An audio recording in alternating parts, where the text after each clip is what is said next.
So this is the leopard gecko, named for its leopard-like spots on its back. Their tails are pretty thick because they store fat and other nutrients in their tails for long times when they're not able to eat.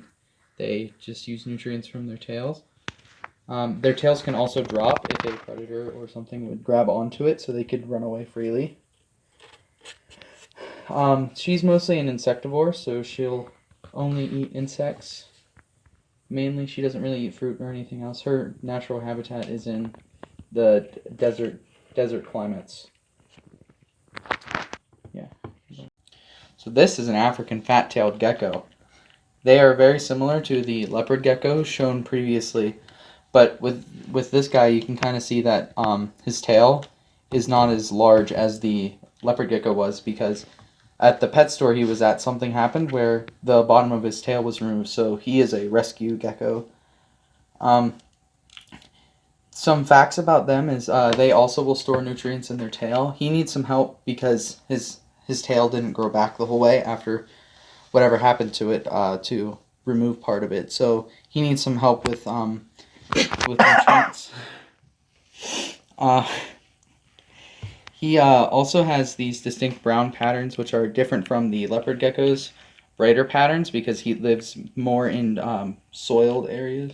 He's from Africa. He's from Africa. Yeah, so he'll live in areas where there's soil rather than sand, so you can blend in with the soil and leaf litter better.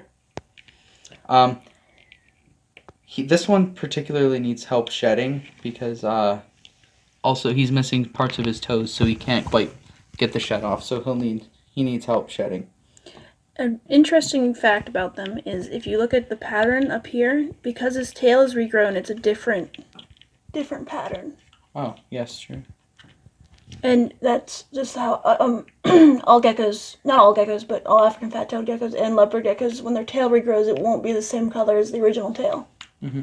And also, unlike most other geckos, the leopard geckos and African fat-tails can blink.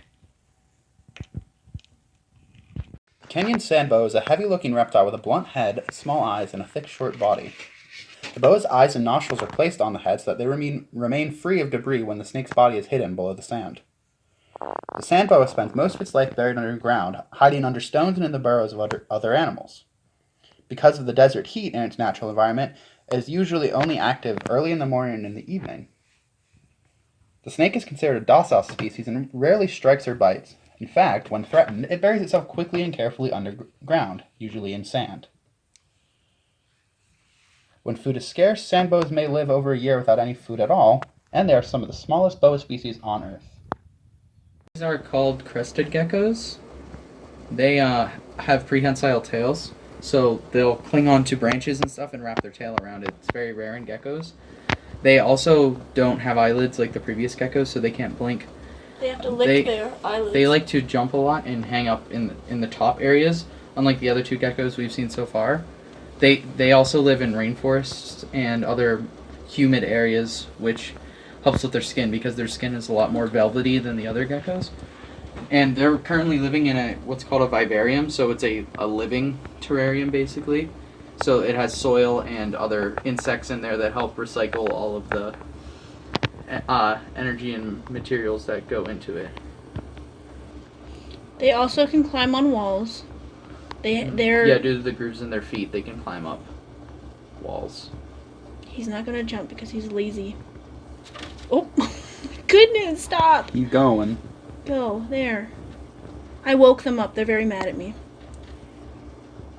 But in their vivarium right now, they have this is called a wandering Jew.